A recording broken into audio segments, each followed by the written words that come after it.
Good evening, ladies and gentlemen. Welcome back for episode number 132 of Two Guys, One Cartridge. Myself, Tim, and Daryl here, and how's it going, Good, buddy? good, man. Oh, wait, don't even finish it. Damn, okay, that's whatever. No, I'm that anxious to get going, Today's my birthday, so, happy birthday to me. Yeah, what are you, like 42 now? Not quite. You don't know how old I am, do you? You're 29. Okay. Alright, fair enough. Alright, you win this round. Okay. Aha! I'll give you that. I know, because we're all born the same damn year. Yeah. Most of us are. Yeah. Or, yeah. Actually, I think of the whole group of us from, like when we got started with, Nagas and all that, I think you and I were actually two of the youngest people in the group, so. Well, yeah, because JD was older than us. Mm-hmm. Steve was. Steve was older than us. Mike was older than us. Was too. Josh is our age. Oh, was he? I thought Josh was older than us. No, Josh is our age. I think Ashley was older than us too. She's a lot younger. So she's a lot younger. Scott was younger. Matt's our age. So, Mm-hmm. we were in the middle, I suppose. So, real quick, I just want to follow up on something from last week, because we had our whole Xbox One discussion and everything else, and then I made the mistake of going to our gaming. There's so much hate. Oh yeah, the hate for the Xbox One is ridiculous. And some of it, I guess I can kind of understand. I still think it's gonna probably sell really well, but it's definitely getting a lot of hate. So I'll let you elaborate on your point, though. Well, I mean, we did touch on it, though. I mean, we touched on the points of what people are hating on. The backwards compatibility is the big one. The inability to really trade or trade games to people without them having, purchase a license of themselves. So there's no, swapping games or anything like that. And, then everyone went on to say, what's the point of having all this extra multimedia stuff? And to me, I was like, that seems to be like one of the biggest things about it was the fact that this thing, integrated with so much other stuff. And it actually, became the one device that you need. So I really don't see that as a complaint. The backwards compatibility thing, I mean, again, it's nothing new throughout history. The trading of games, yeah, I'll go ahead and say someone fucked up there. Like, but again, me personally, I don't care. I don't trade my stuff off. I don't sell my stuff. I don't let people borrow my stuff. It all stays here. If you want to play, you come over here. You will not leave my house with my stuff. Well, one thing that this being made a big deal of, and understandably so, because the status quo in the console gaming market for a long time has been that when you can go and trade your games in and you get money for it, and then GameStop, they resell it and whatnot. But at least with the Xbox One, that system is going to be very different. So my understanding of the way it's going to be done is, in order for GameStop or whoever, to be able to sell pre-owned games, is they're going to have to agree to a contract from Microsoft. The publisher and the developer are going to get a certain cut of the used game sales, which, I mean, this was kind of an inevitability in this market because GameStop makes huge profits. Oh yeah. And they push very hard sales of used games where the developers and whatnot, they don't get any money out of that sale. So and my understanding of what's going to happen is basically Microsoft is kind of setting the market on this where the publisher and developer is going to get upwards of, and I've seen figures as high as 90% of the sales. So GameStop is going to get 10%, publishers get 90%. So the way that's going to affect the used games market is, let's say if you're selling a game for you're selling a new game for $60, mm-hmm. You really can't afford to sell the game for any less than $55 or $50 or whatever in order to maintain some kind of reasonable profit margin. So that's kind of what I've seen, is that games aren't going to go any lower than 10% of your original retail price for the game. So, that people who traditionally would play a game and trade it in and would expect to get a reasonable amount of money for their trade-in, it's going to go way lower, because you're now going to have this huge developer and producer cut in of the sale.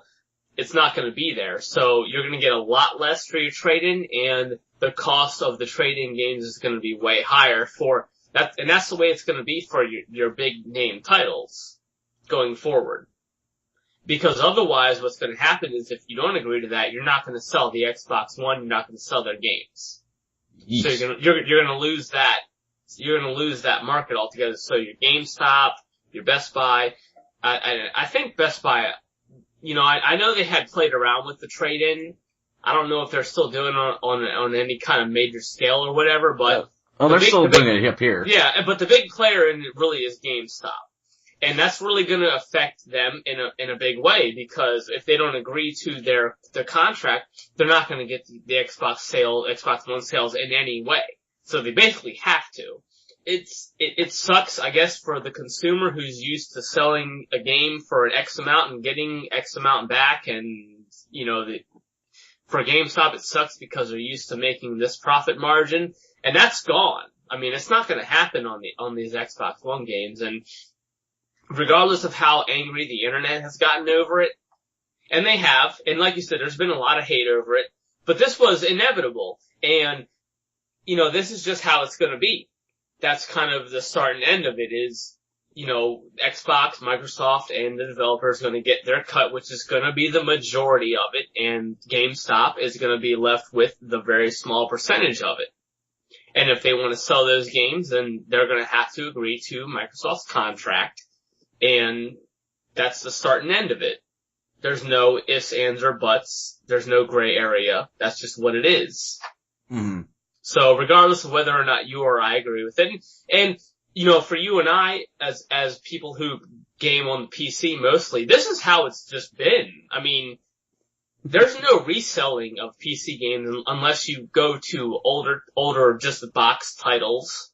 There's no reselling. I mean, we can't buy a game on Steam and then you say, oh, I don't like this game anymore, or I played through it. I'm gonna resell it to Daryl at a whatever price. It doesn't work that way. No, not at all. No. So, I honestly really feel like this is them just bringing their market up to speed with the way it is. So. Yeah, I found it funny because while I was browsing through our gaming and everything else, I found one that said, Steam doesn't allow you to trade your used games, but they sell them for such a low price, so who the hell cares? Which is true so many times, because the prices get marked down quickly. Yeah. And, they have sales every day. Mm-hmm. Every single day there's something on sale. And, here comes the Steam summer sale again. And, I don't think I can do it this year, man. I think I need to just turn my PC and walk off and just walk away from it this year, because I'm nowhere near caught up. Yeah. To the previous year. and that was the point that I watched a video from Total Biscuit a couple hours ago on this whole used game thing, and that was a point that he made, which was because there's no used market where your publishers and developers get cut out, they can afford to make these deep discounts on games where they're at least getting some cut. Mm-hmm.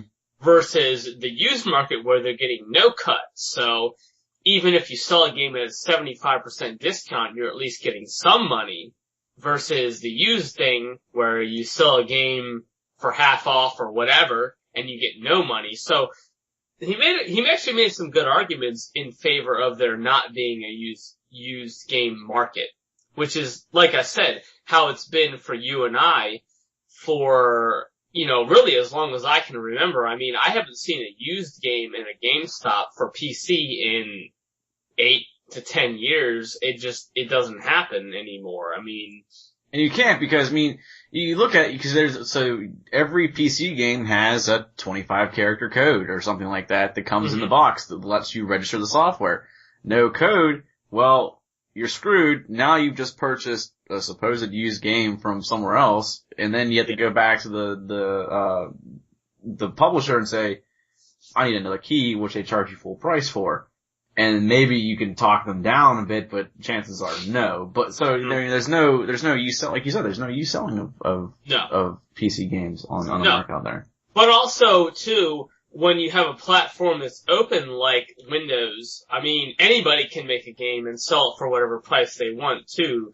And, you know, you do have the Xbox Live and all that sort of thing, but when you go on Steam, you know, you see a lot of games not full price. And by full price, I mean in that $50 to $60 range. So, yeah. You know, most games you can buy on PC are considerably less than that. And one of the games I wanted to mention today, just to plug because it looks amazing, is Dust and Elysian Tale. I just purchased that and I was... Yeah. And, you know, it's a $15 game and it just looks amazing. It looks like it's got a great graphic style and it just looks like a lot of fun. Story looks good, hand-drawn environments. Yeah, that kind of stuff. Yeah, and you can find a lot of games on PC and you can find them on the PlayStation Network and on Xbox Live and whatnot. But I just feel like the quantity of those kind of games is more so on PC just because it is the open platform of Windows. I think you can find a lot more games there than you can anywhere else. But my point is just that, you know, you can find more games in that price range that will give you a good experience just due to how readily available they are, and people make more games for that. You know, I don't know. It's just, I guess that's just kind of a sign of how easy it is to develop games for Windows versus, and especially now with the way the Xbox One is going where developers would have to have a publisher. You can't self-publish your games. Mm-hmm. So that's gonna hurt them even more. No, I mean, in terms of like all the, like you said, like the little cheap games and everything else you find on Steam that you know, or say cheap. It's not just, and it's not just Steam too. I mean, there's good old games. Good old games and Green Man Gaming and just, it goes on and on and on. And I constantly refer to Steam just because that's like the major platform that is, use. Yeah, I mean, when you think of PC gaming these days, you think of Steam. That's like the first thing that comes to your mind. Is Valve. It's not even Valve, really. It's just Steam. Mm-hmm. Steam has become it's an entity unto its own because, you know, and as much as I like Valve games, I mean, the last Valve release was Portal 2, and that was over 2 years ago. Mm-hmm. So, and I just think that Steam itself has such a notoriety. It's just become its own entity in the gaming world, you know. I think kind of in just some small way at least that Valve and Steam have kind of become detached from each other. Plus, everybody's still waiting for Half-Life 3. Well, I think I have to correct you on something. Didn't Go come out after Portal 2? I'm pretty sure it did. Yeah, it did, but, I mean, that's Counter-Strike is what it is in terms of it has its audience, you know. Counter-Strike doesn't bring in huge amounts of players. It more retains Counter-Strike players. Like, I see. It's like World of Warcraft in that sense, where everybody has their mind made up on that game. You know what I mean? Like, no, I'll agree. Everybody knows what WoW is, and if you're gonna play WoW, they've just hit their audience. They've hit their maximum amount of players, in that they're not really bringing a lot of new people in. So, I mean, I do, yeah, I mean, I did forget about Go, but it's not the kind of game that's gonna draw a huge audience in. It's just more gonna keep Counter-Strike players satisfied. Yeah, but it's not like Portal 2 was a multi-platform release and everyone knew what Portal 1 was and everyone was like, so excited for Portal 2 coming out. Yeah, no, I see your argument there. Yeah. But, I guess we don't want to spend all night long arguing about, Xbox and Portal and whatnot. Yeah, we did that last So week. the main point of this show originally we talked about last week was we were going to talk about MMOs. Yeah. Because there's a big MMO on the horizon, but we wanted to talk about a big MMO from the past too. So because you actually you committed the unholy sin of reactivating your World of Warcraft account. Yeah. So what caused you to do that, and how was your modern WoW experience? Okay. So let's start out with when did you deactivate? When did I deactivate? When did you last really play? Like maybe 3 months after Cataclysm came out. So back in 2010, was it? 11, maybe? Like early 2011. So it had been a little over 2 years. Yeah, okay. Maybe, hold on. December, the end of December. Sorry, beginning of December, end of 2010. So, okay. So I disconnected at the beginning of 2011. It was early 2011, okay. Yes, so you were right, you're okay. I shut it off because... I was right, what a shock. Yeah. Shut up. So, yeah, but you probably, you stopped playing for the same reason a lot of players stopped playing, which was just tedium. Just burnt out. Just tired of it, yeah. And everyone else was quitting. You had quit long beforehand. On for, ever, Josh was quitting. Scott had quit. Most of the guild had transferred to other servers. Yeah. And I was like, well... Still playing. If they were still playing, yeah. We're just like, it's just time. Yeah, so I played Cataclysm. I didn't buy it when it came out. I bought it maybe 2 months after it did come out.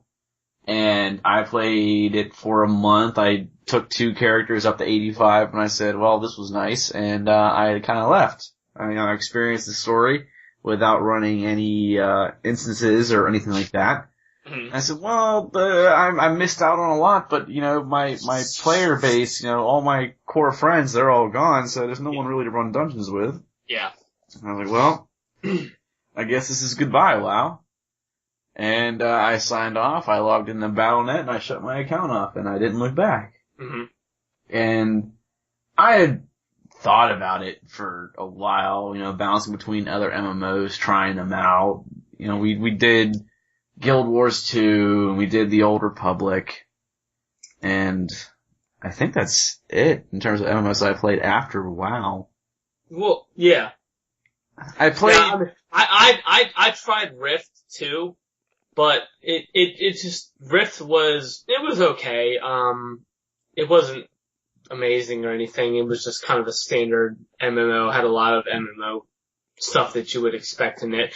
They really emphasized the group stuff as far as group quests and really more emphasis on events. Like it was the first MMO, at least that I remember, where you would get like everybody could gang up on a public event. That's not necessarily group stuff, but just public, like where enemies would spawn out of a portal and everybody could kind of gang up on them and kill them and stuff like that. Mm-hmm. And that was something I think you saw in Guild Wars 2 as well, where stuff would just kind of happen. Like you'd be going through a zone and all of a sudden some kind of enemy invasion would happen. Yeah, happened quite frequently, actually. Yeah, and now, and people weren't necessarily in a group together like they had to do in World of Warcraft, but you would kind of be just working towards the same objective. Yeah, you could have 50 people show up in a zone and start going to town on something, whereas in WoW, well then I take it back, because there was that one, I think it was during the Lunar Harvest or whatever it was. What was it? The Lunar Festival? Lunar Festival. There was that one boss that came out of, Moonshade. I think. I'm really trying to remember all the names of these places in WoW. But there was one boss, and that was like the one that was not restricted by group, and it was a huge event that anyone could just join in on and go fight this guy.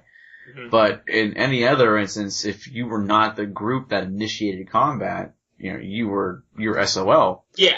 Yeah. Guild Wars 2 did away with that because it's at those large events, you'd find a world raid boss just kind of chilling, and you throw the message out there in general and say, hey, by the way, X, Y, and Z is here, let's go, and then everyone just starts flocking to the location, and it becomes awesome. I mean, we actually have, on the YouTube channel some of the videos of us, facing off against some of these raid bosses, or these, world bosses.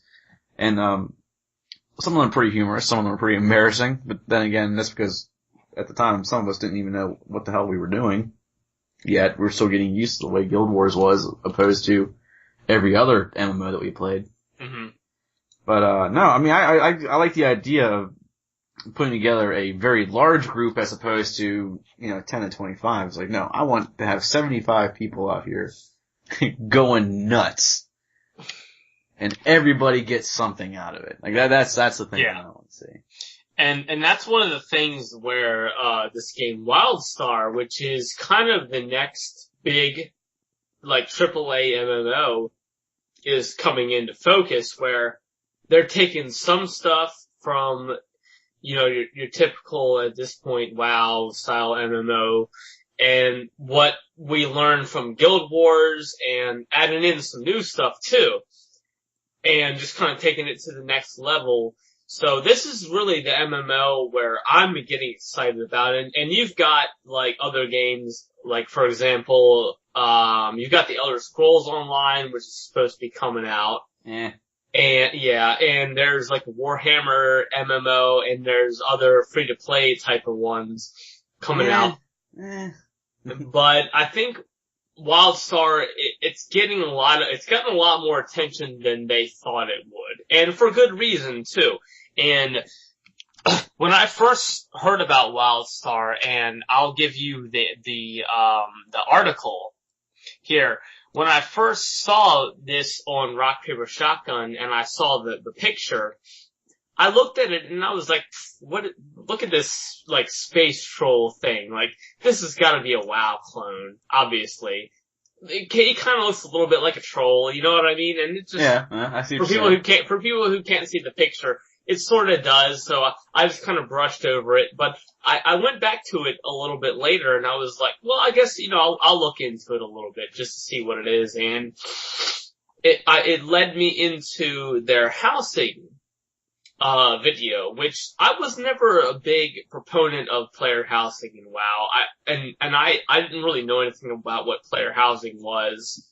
That was the big thing that drew me into it, was when you actually look at their player housing component, it's very, very deep. So it's not just some tacked on thing where, it's just kind of an afterthought. Like how the World of Warcraft, dance studio was, which they still haven't implemented. What are we now, almost 5 years later? But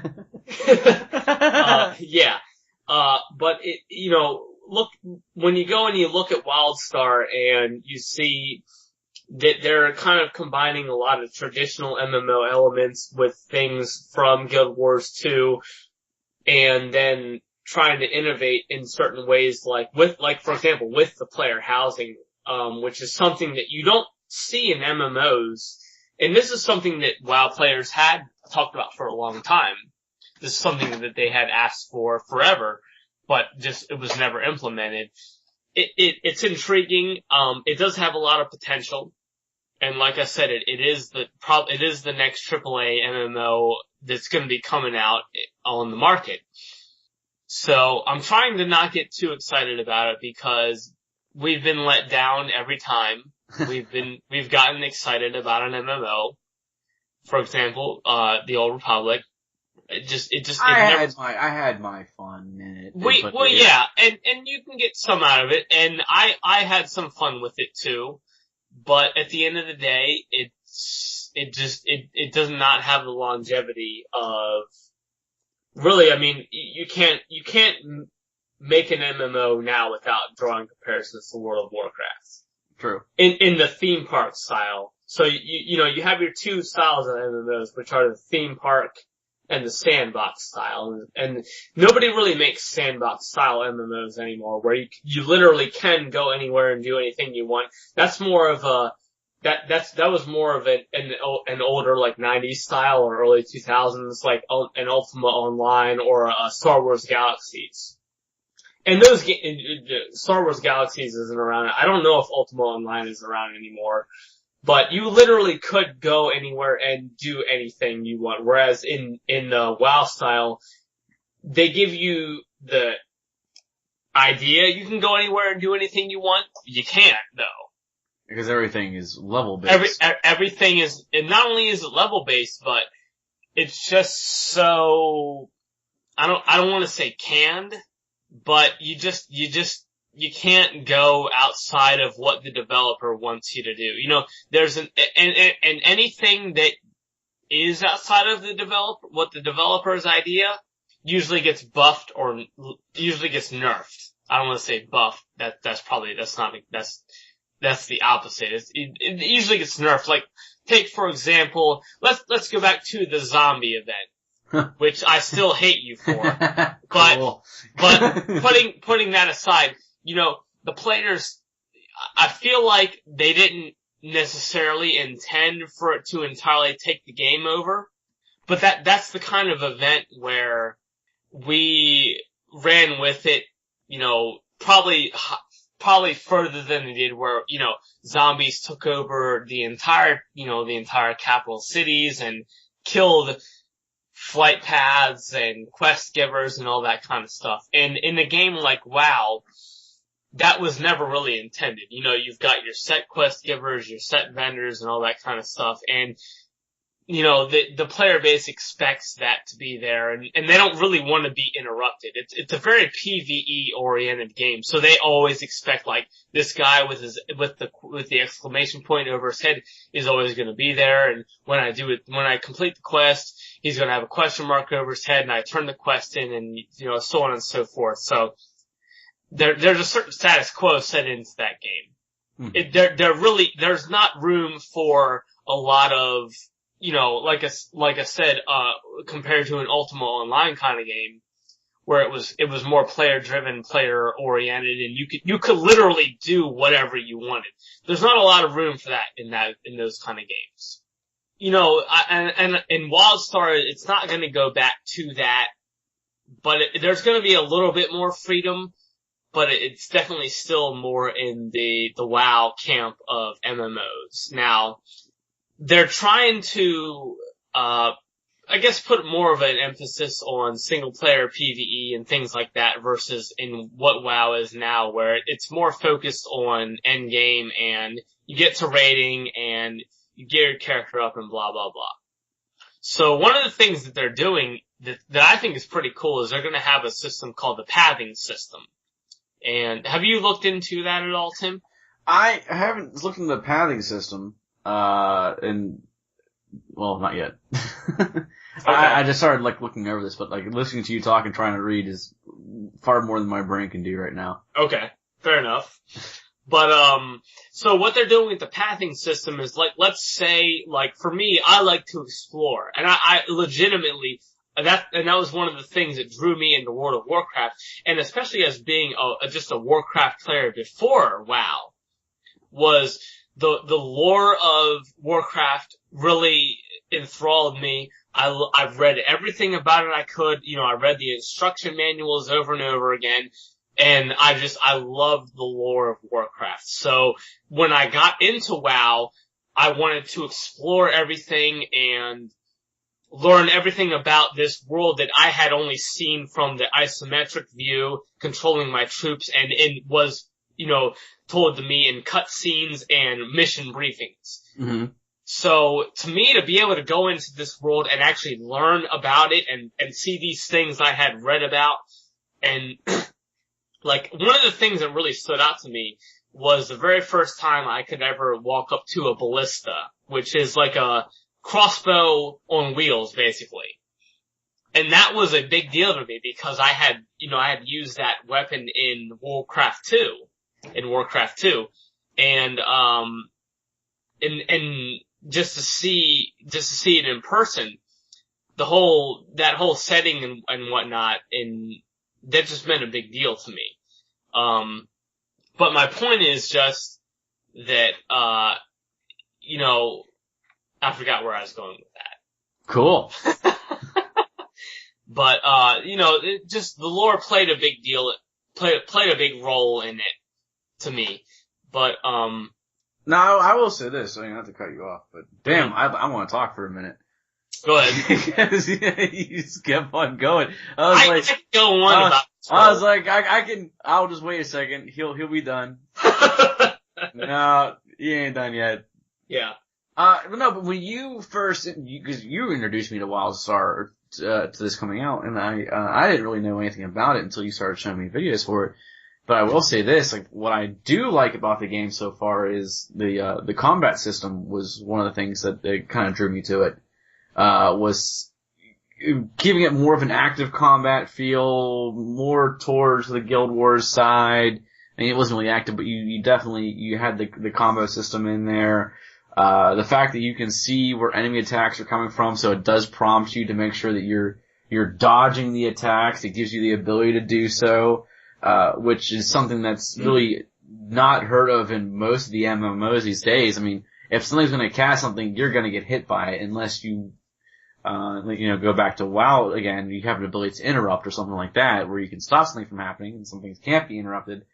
But this at least gives you the opportunity to, dodge, bob and weave, get you active in the combat. It makes you feel like you're playing, not just an MMO, but like an actual, I guess, I don't know what the word I really want to use for this is.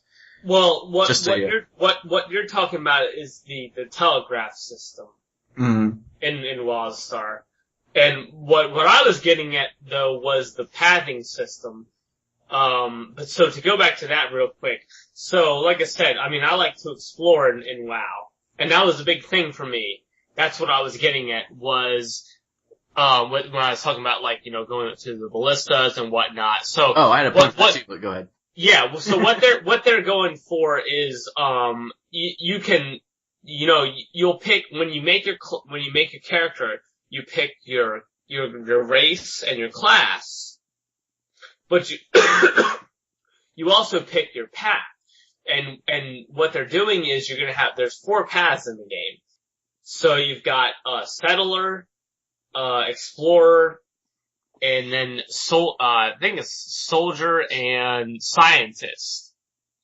And that will that will really influence your gameplay style. So for me, like I said, I like to explore, I like to look into the world and whatnot. So I've already decided I'm going explorer when I make my character in Wildstar. Whereas for someone like you, Tim, who is an achievement whore, and that's all you fucking talk about is achievements and getting your number up higher to why we gotta sound so angry about this? And to make your EP feel better. Huh? Well, yeah. You would like the scientist path.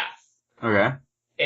But it also affects like you get regular game experience from your paths, and like for me as an explorer, I could open up an area in the game where you can get from your quest hub to some other area, like let's say from a quest hub to a dungeon entrance faster versus having to travel there over a regular PvE path or whatever.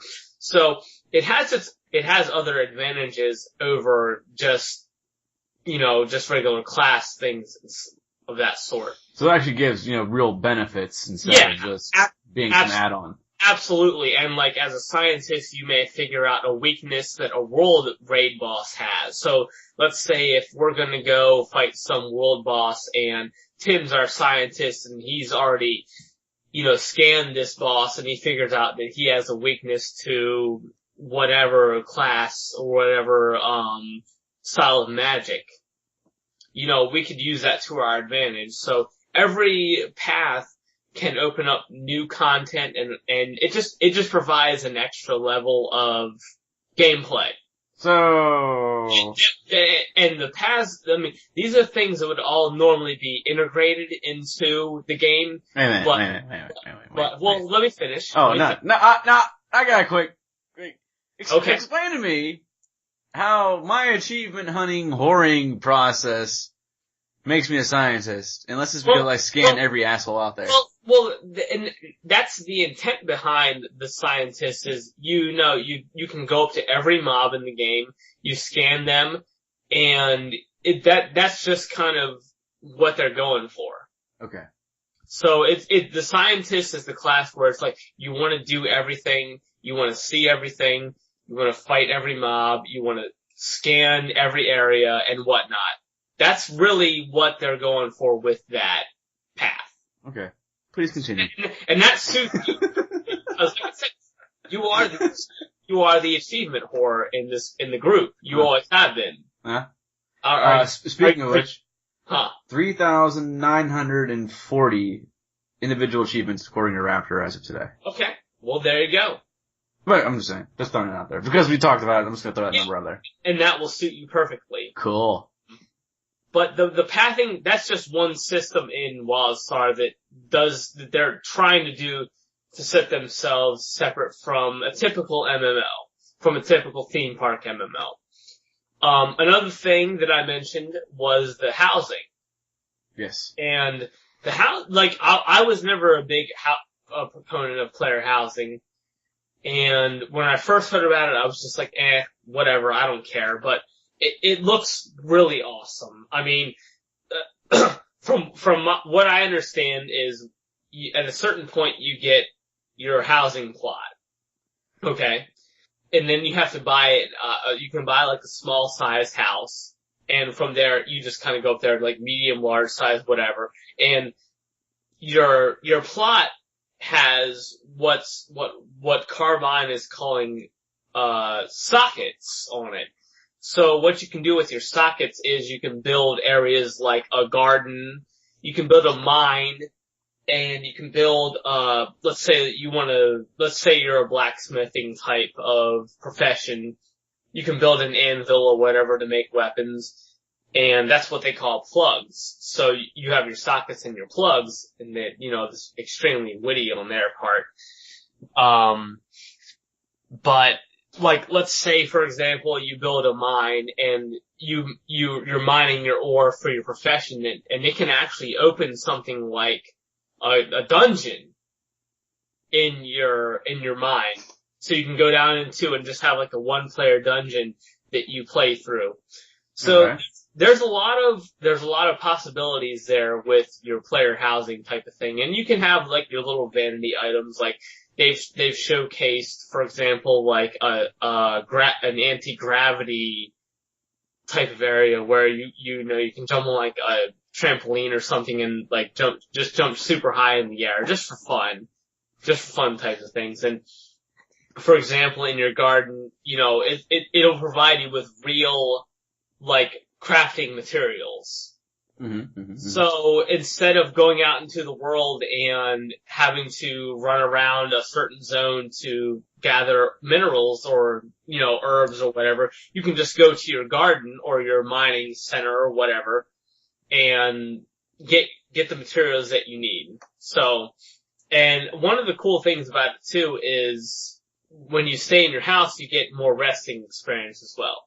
So they're doing a lot of things with player housing that like I said, I wasn't that interested in it at first, but they have it sounds really deep, and I'm interested to get my hands on it because I want to see what they're doing and how it really relates to actually playing the game. Honestly, Daryl, I haven't heard you talk this much about a game in forever, I think. I really can go on and on because they're doing so much with Wildstar. It's like I said, I think it's really gonna be the best of like all MMOs combined into one, and I hope it will. From what I can tell, like it's a simplified combat system, like more towards a Guild War, so you don't have that extremely huge action bar and skill sets like the WoW did. It's gonna have a shorter action bar, so you're gonna have like 7 or 8 abilities at a time, it's more action oriented, so you're gonna have, like Tim was saying, they have what they call their telegraph system, where when you're fighting an enemy, you'll see on the ground a certain, like, red area. It's like a red blinking kind of area, and that's their telegraph. So you can kind of dodge out of the way because there is a double dodging system, and there is all that sort of thing where you can it's like Guild Wars 2 in that respect. Yes. Because Guild Wars 2 did have the dodging and all that. That it did. It was very useful too. But they're kind of taking it to the next step. So it's a lot more action oriented. There is no auto attack in Even better. Wildstar. It's all, your hotbar and whatnot. Your 1 through 7 or 1 through 8 or whatever it is. So. Yeah, sorry. I was going off. Moving it to a less hard server so it's not hurt as much. But I just, what do you think of it so far from what you've seen, Tim? From what I've seen, it definitely interests me. I like the exploration that I've seen in it. And that's something I got into. Exploration for me in WoW, like, if I go through the games I played, like, exploration in WoW was not really a big thing for me until achievements in WoW came out, and then there was fully explore these areas, and then I would go back and, knock out the rest of the areas. But, exploring, and then there was, like there's exploring and then there's lore, like you were going into, cause I'm trying to go back to this conversation now, cause you just kept on going and going, like the goddamn Energizer Bunny. Yeah. But I actually got into it because, like, when I really started playing WoW, I was not a Warcraft player. I did not play, any other Warcraft game title beforehand. Mm-hmm. And, I was really, trying to understand this world, which people who already knew who these characters were. People already knew these story arcs and everything else. And I walked into it going, I have no idea what's going on, but this stuff interests me. Like, who the hell is Illidan? Please explain this to me. So I found all these websites that, like, the WoW lore wiki and everything else, and I sit there and I type all this stuff in. I type in, the different, factions and the different characters and all this stuff out. And I sit there and I read all this stuff, and I was like, oh, this is actually pretty damn cool. But exploration in WoW for me wasn't much of anything. It was just, okay, it's an achievement. Be done with it. Then comes, something like Guild Wars 2, for instance, where exploration was something you could just kind of do. And they gave you, these Vista points. And they gave you bonuses for actually exploring full areas. So what we would end up doing is we would just spend time exploring. Like, I wouldn't sit there and do the quest of kill 15 of this or collect 20 of this. Mm-hmm. And this stupid ass, all these trolls want different items. Please go haggle with them for the next 25 minutes. Really? Fuck you, game. That quest was bullshit, by the way. I don't know. If anyone knows which one I'm talking about, it was like 6 trolls sitting, there's 3 trolls on one side and 3 trolls on the other side, and you had to, like, haggle these items back and forth to earn the X amount of one item to then trade into this guy. And, like, that was the objective, was to get X amount of this item. We had to go back and forth and, like, collect bunny rabbits because Troll A liked bunny rabbits. Well, then once you got the bunny rabbits, he gave you a brick. Well, Troll D likes bricks. So you go take the brick over to Troll D, he's like, well, I'll give you a pearl. And then this other guy's like, well, I like pearls. And he gets to that point, he's like, well, I don't want any of that shit. And you're like, well, fuck you, dude. What the hell did I trade all this shit for? And then you start all over again, and then add that with, you have 20 other people sitting around you trying to do this quest at the exact same time, and the spawn rate on the stuff around the area was low. So, like, everyone's just kind of sitting there waiting. I digress. I'm just really irritated with the quest in Guild Wars 2 that I ran into. But yeah, but and that's one of the things that I really hope that they fix with Wildstar is, the whole, spawns rate and drop rate and stuff, and the collect 10 whatever, rabbit anuses and whatnot, and piles of dookie and, rabbits. I mean, those kind of quests, that's kind of an MMO staple. I hope that they can expand on that, too, though. Mm-hmm. And it's kind of an archaic mechanic. You can't get away from it with MMO, though. It's always gonna be there. But I just hope that they have enough compelling content that's outside of that, and also with the dungeons too. From what I understand with the dungeons, they are going to be a little bit more challenging.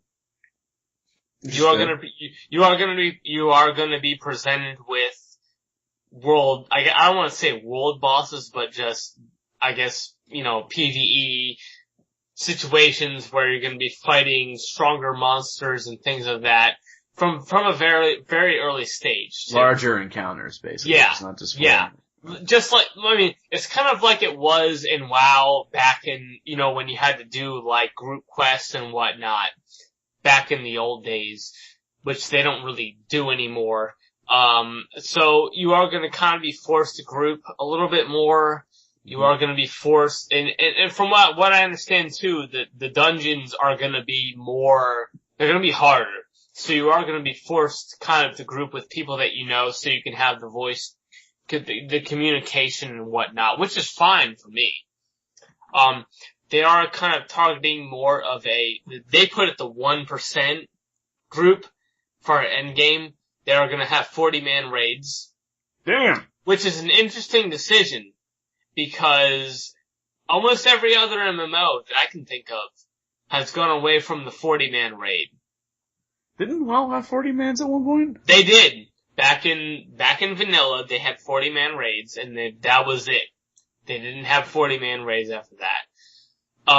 So it's, them going back to that kind of thing is we'll see how it goes.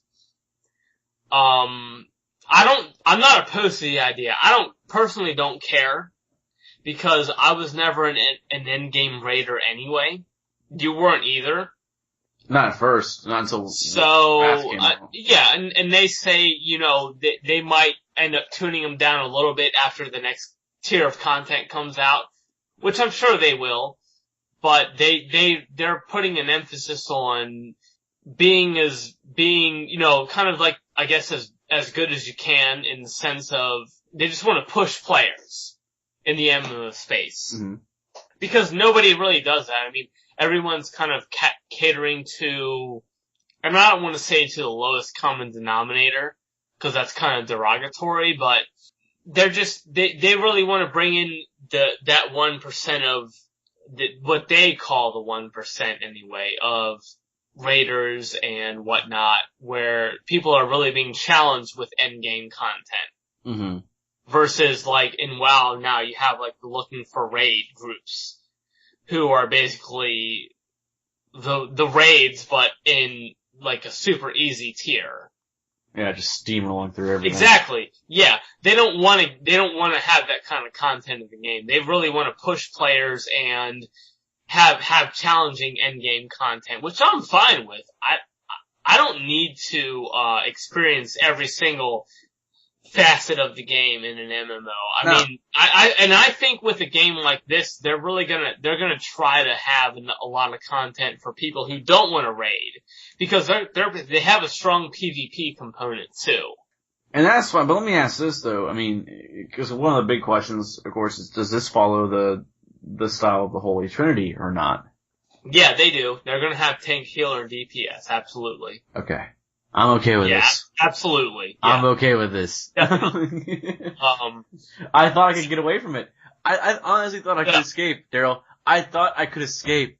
And then I played Guild Wars and I realized I can't escape. This is fucking terrible. I don't know what the hell I'm doing. I need I need to be a healer. I just need to go back. Yeah. It's kind of why I went back to WoW, by the way. It's not a feasible, a feasible plan. With Guild Wars 2, you hit a wall where, you hit level cap and there's some things to do, but there's just, the common criticism of that game is there really is no end game. Yeah. So there's no way to advance your character past a certain point. Whether or not we like it, at level cap, the only way to do it is with gear. So that's where raids come in and whatnot. So Wildstar is definitely going to have that gear progression. And it's going to be hard, from what they say.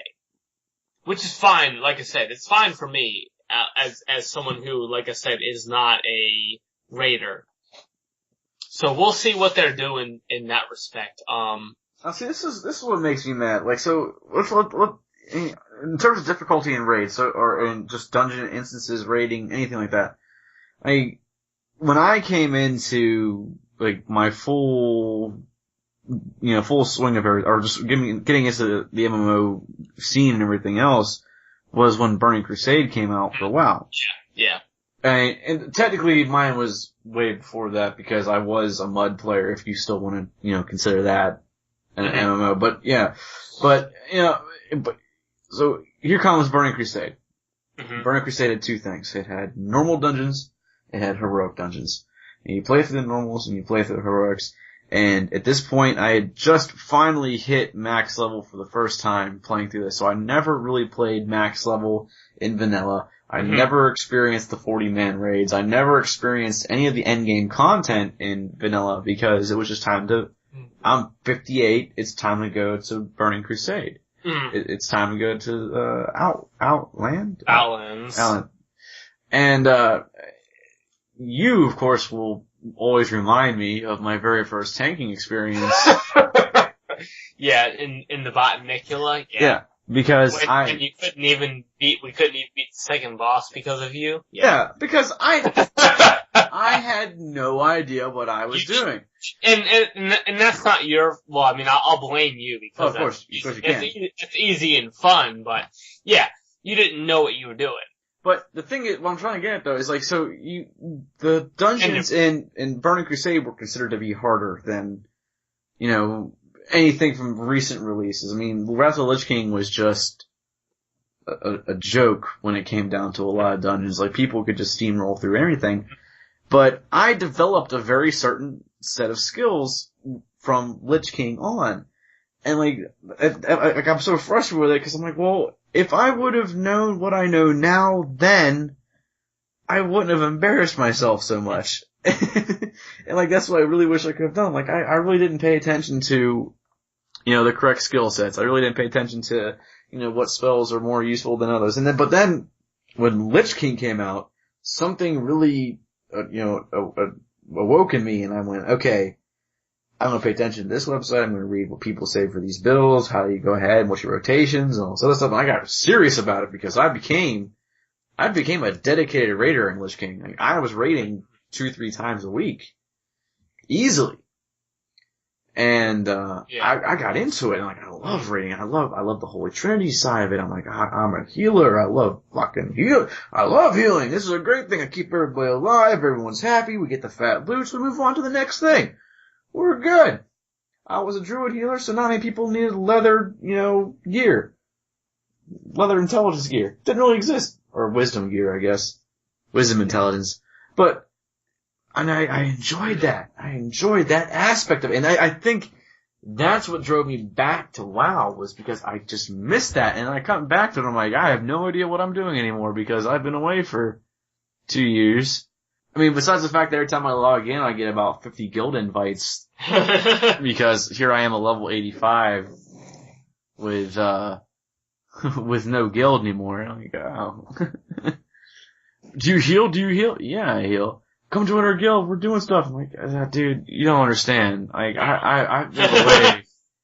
That's not gonna happen. I've been away for so long. Like, I just want to walk into a situation where, you guys say, well, we need a healer. I'm like, well, I'll heal for you guys.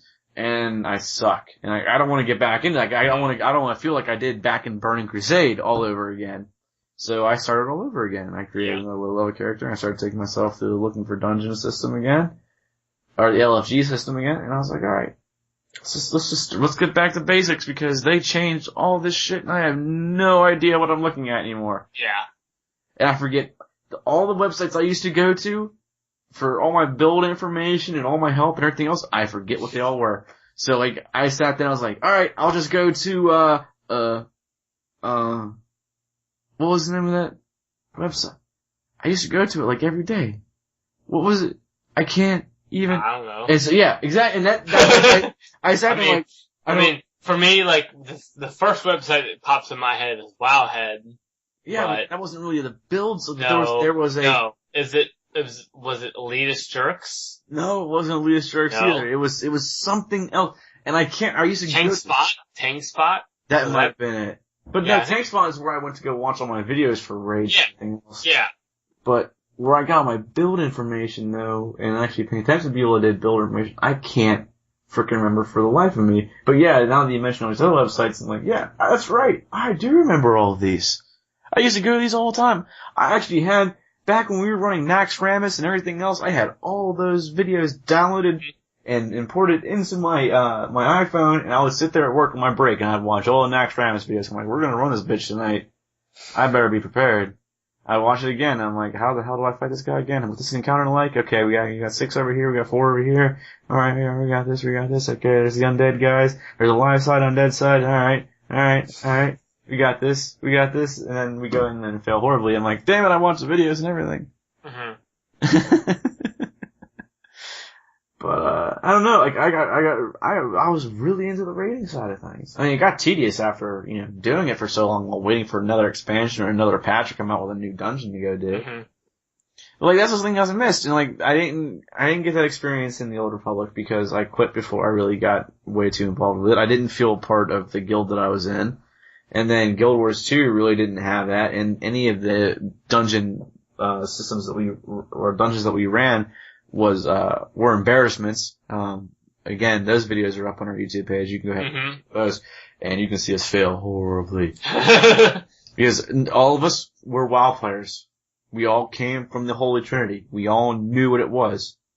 We all put all of our stuff, and we all knew too, like, the Holy Trinity doesn't exist. We're like, we'll be fine. Yeah, no. We sucked so bad. Cause it was like, who's healing? No one's healing. Who's tanking? No one's tanking. Oh shit. Everyone has to tank. Everyone has to heal. Everyone has to DPS. It's like, how can we do all roles? And then you have to, like, worry about building your skill sets and everything else. And, like, Guild Wars just got too confusing. And I'm like, it's supposed to be simple, but I have no idea what the hell I'm doing anymore. And I just walked away with it. I mean, I'm kind of happy, no subscription cost, so I really wasn't too hurt about it. But, speaking of no subscription cost real quick though, Rift though, you mentioned that, has gone free to play recently. Yeah. And I've seen a bunch of people jumping into that now, given that it has gone to a free to play model. And I thought about it, but nah. So far they have not announced the payment model, so it's kind of up in the air. I think they're kind of leaning towards a hybrid model, which would kind of mean there could be a small subscription fee with, pay elements or whatnot. I don't think it's not gonna be free to play. And you're talking about Wildstar again? Yeah, Wildstar. Okay, just making sure. Yeah, I'm not talking about Wildstar. There's not gonna be a free to play thing. I don't think it's going to be a $15 subscription. I think it's going to be somewhere in between. Given the amount of things that they're doing new, it wouldn't surprise me if they're doing like something new, which would be like a $5 a month subscription or, a $10 a month with a couple added features or whatever. So, we'll see. But it's going to be the MMO that I think a lot of people are going to be interested in, and given how many signups they've gotten for their beta, which they thought there would be about 20,000 people who would sign up for their beta, but from what I understand, they had over 200,000 people sign up. Yeah, I signed up for it. So there's a lot of interest in this game, and that, myself included. So we'll see where it goes. They're doing a lot of really cool things for PvP. They have a, capture the flag style PvP, which they introduced in the newest beta, which, looks like it'll be a lot of fun. And they have a higher end PvP, which they call them war plots, which apparently you can actually capture raid bosses and attack the opposing team with and whatnot. So, oh. I don't know. They're doing a lot of crazy things with it. So we'll see. My biggest concern with Wildstar right now is I think they might be stretching themselves a little too thin, because it sounds to me like they want to, satisfy people who like to level alts, people who are casual in game, people who are hardcore in game, casual PvPers, hardcore PvPers, and so on and so forth. So, if that's my one concern, is that I think they might be trying to satisfy too many types of players. And you never know, they might actually be able to do it and pull it off. Absolutely. But at the same time, I still think that they know what their audience is, and I think they are gonna primarily focus on hardcore types, which would be like I said, the 1% who like the super hardcore endgame rating. So we'll see what happens. They have a beta going on right now, and they've kind of, they'll have a certain amount of invites every month or whatever. I hope I get into it. We'll see what happens with that, but, I'll definitely try it if I get into it. Yeah, absolutely.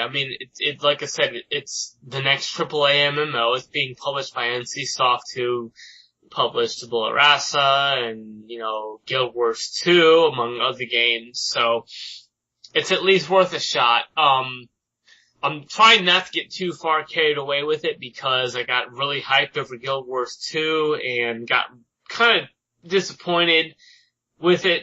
Did you even actually buy Guild Wars 2? You just played the demo. They don't even have the demo. The beta. You play the beta? No, I actually didn't even play the beta. Damn. I'm just going by what I saw, which it didn't seem like the game that I thought it would be. But one of the things about Wildstar versus Guild Wars 2, one of the things about Guild Wars 2 was they had the scaling system. So, you'd be scaled down to a certain zone. Mm-hmm.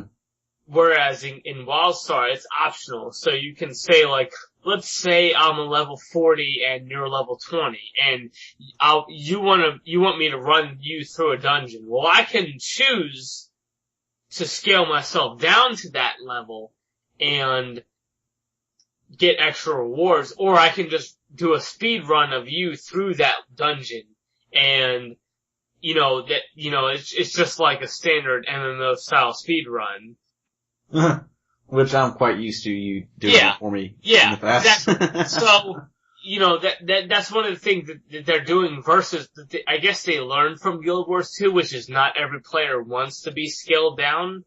You don't always, sometimes, like I said, you just want to be speed run through, a dungeon. So, that's one of the things that I thought was pretty cool about that they've announced recently, where, you can decide that, hey, I just want to speed run Tim through a dungeon versus, hey, let's run it at the same level, but with my gear a little bit better than yours because I'm a higher level. So. Now, I will say this though about Guild Wars 2 in that respect though, I actually like that at least when questing from zone to zone and dropping down to that level and, still receiving, comparable rewards for doing everything still. The gear sucked, but, it kept everything interesting as opposed to, okay, I'm level 60, I'm gonna go back to this level 10 zone and just complete some quests here because, well, like in WoW days and everything else, I'm just trying to earn achievements, so I'm trying to complete, X amount of quests in the zone. Well, at least with Guild Wars 2, it said, well, you're level 40, but this area is like a level 16 to 20, so we're gonna drop you down to 18, and we're gonna just keep it interesting for you the whole time, so you can't steamroll everything. You're gonna get dropped down. You're gonna have to go ahead and, kind of adapt. But even with that, your gear definitely gave you a bonus, because you were carrying, level 40 gear at that time, mm-hmm. So you would usually have little to no issue running through those lower zones. But it still wasn't just, I'm just gonna face roll everything, and you can still get yourself killed, is what I'm saying. And it kept things interesting, at least. And, the exploration and everything else was nice too with that. Yeah, but I think that with Wildstar, you have the option to scale yourself down, whereas in Guild Wars 2, I think it was mandatory. It was. So you didn't have a choice, but in Wildstar, it's gonna be more like old school WoW, where if you, like I said, if I want to run you through a Dead Mines type of instance, where you're lower level and I'm higher level and I just want to run you through it, it can happen, whereas in Guild Wars 2, we're scaled. you have the option. So I really like having those options there. You're not shoehorned into, you have to do this one thing. And I really think that's what Wildstar is all about, is if you want to do, if you and I just want to do, to the point where let's just go run for our housing items and we just want to make our player housing better or whatever, we can do that. If we want a PvP, we can do that. If we want to raid, we can do that. If we just want to do our crafting, which apparently they have an actual crafting mini game, so it's not just like in WoW where we just get our mats and we go to the blacksmith and you right click and 10 seconds later you have an item. From what I understand, there's an actual mini game involved. But crafting was miserable in Guild Wars 2. I'll just throw that one out there. But my point is that I just think that they are taking the formula and taking what we know from WoW, the best parts of that, the best parts of Guild Wars 2, adding a lot of new stuff in, and I really have a lot of hopes for this game. If this game flops, then the only really other game I can think of, because I'm not that excited about the Elder Scrolls Online. I've played every Elder Scrolls game, from Arena to Daggerfall to Morrowind to Oblivion. Actually, I didn't play Skyrim, Job. Because but I mean, I'm not saying I'm not gonna play Skyrim, Job. You still, okay. But I've played every other Elder Scrolls game, and I'm not a huge fan of the series. I'll probably give it a shot at some point, but just the concept of an Elder Scrolls MMO doesn't really appeal to me that much. And other than that, there really aren't any other major MMO games coming out that I can think of. If you can think of one, correct me, Tim. What else is Wildstar? Of course, WoW's still out there. The Elder Scrolls. What else is there? It's coming out. Yeah, I can't think of any. I mean, I did mention the Warhammer 40,000 one, which that's kind of up in the air. We're still not sure if that's going to come out or not. But let's just put that one aside. What else would there be? I can't think of one. I mean, if Wildstar flops, the next game to fall back on will be Titan. That's the next one, which, there were some leaked information. There was, some leaked information about Titan, not that long ago, and, let me see if I can find, here it is. Nothing is 100% concrete because there's been no official, announcement, but apparently Titan will have, it's more based on Earth's history. And there will be some elements of time travel, and it will have a lot of elements of Greek, Roman, Viking mythology. And I'm just going off of the website that I have in front of me. Like I said, nothing is, what's the word I'm looking for? Confirmed so far. But, we'll see what happens. I mean, BlizzCon's coming up in, I think, October or November. Usually November. Yeah. November. Yeah, so we'll see. They didn't have BlizzCon last year, so we didn't really learn a whole lot of official information. But we know they are having an MMO coming out, so we'll see. I mean, technically, I was looking this game up, that's why I was trying to see if this was actually considered an MMO or not, but it's loosely being called this, but Destiny, is loosely being called MMO, so I don't really know if I want to count that as a list, but that is a game that I am looking forward to because, I mean, it is Bungie, and I'd like to see something from Bungie other than, well, they don't do Halo anymore, but I'd like to see something else, and the little snippets I've seen here and there from Destiny, like, I actually just want to see more, so I can't wait. I'm hoping, at E3, there's gonna be a more in-depth look at it. I'm hoping. But, hey, we're actually getting ready to run out of time here. Okay. But, I did want to mention this because it's one of our the Humble Bumble. Yeah. Humble Bumble 8 is out. There's 14 days left in it, so, there's still plenty of time. But some decent titles out there. Little Inferno, Awesome Knots, Capsized, Thomas Was Alone, and Dear Esther. are the base package, and then if you match the average, or you go more than the average, which right now it's set to $5.68, you get Hotline Miami and Proteus. And Hotline Miami is definitely a game that I will say, you know, pay the extra if you can for it, because I got plenty of time out of that game, and it was a lot of fun. And really, of any of these games on this list, I played Hotline Miami, and then Awesomenauts is really the only other game that I've played. I've looked at Capsize, and I wanted to try that out. And I know what Thomas Was Alone is, and I know what Dear Esther is, but these other games, I really don't know what they are. Like, I don't know what Little Inferno is, and I don't know what Proteus is, but like, Proteus I hear was like winning awards back in like 2011, and 2012, I'm like, I have no idea what this game is. Yeah, I'm not familiar with the games either, so we'll see what they're all about. And of course, you know, as your major complaint, it still stands. The Windows purchase is, of course, the lowest. But, yeah. Well, okay. Average Linux as of right now. Linux is 867, Mac is 657, Windows is 528. And it's below the average purchase of 568. So, yeah. Yeah, pick up the slack, man. What the fuck? Like, yeah, we're gonna yell at you every single time one of these things comes out. I can't even, like, it's just so sad to me. Like, really? Like, you can't pay more than that for a game? Like, it's $90. They're giving these games away. Like, it's really? $90 worth of games here. Ugh! $90. Yeah. And the soundtrack, if you want them. I mean, not all Yeah. soundtracks are interesting, but there are definitely some out there that I have enjoyed, and I've put on my MP3 playing devices, and I, enjoy when I'm cruising around in my car trying to pick up bitches. I mean ladies.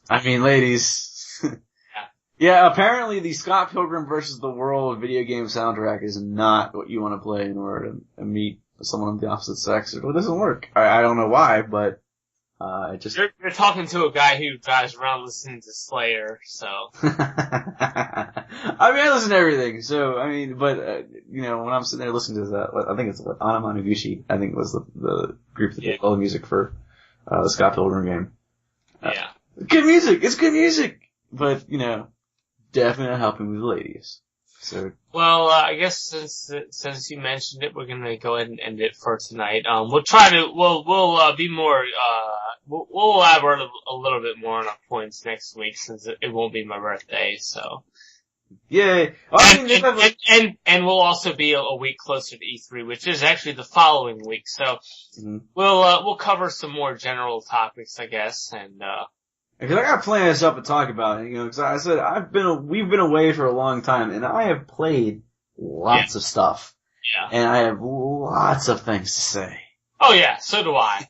But, we gave our overview of Wildstar, which was what we were kind of going for, and, like I said, it's gonna be the next AAA MMO, and it's something worth keeping an eye on, because they have a lot of really cool elements in that game, so, if you look at it, don't dismiss it as just a WoW clone or whatever. I mean, there's a lot more to it than that, so, just try to keep an eye on it, keep an open mind, and, it looks like it's gonna be a good game, so, give it a shot if you get into the beta or get the demo or whatever, so. If you don't want to play it, give it to us. Yeah, exactly, yeah, if you don't want to play the beta, give it to me or Tim, so. Yeah. Yeah, but anyway. We should go. So, this has been episode 132 of your glorious return of 2G1C, and your very in-depth Daryl review of Wildstar. Hey, I had a lot to say. I know shit. But, we'll be back next week, so you have yourselves a good night and a good week, and, we'll see you next week. Later.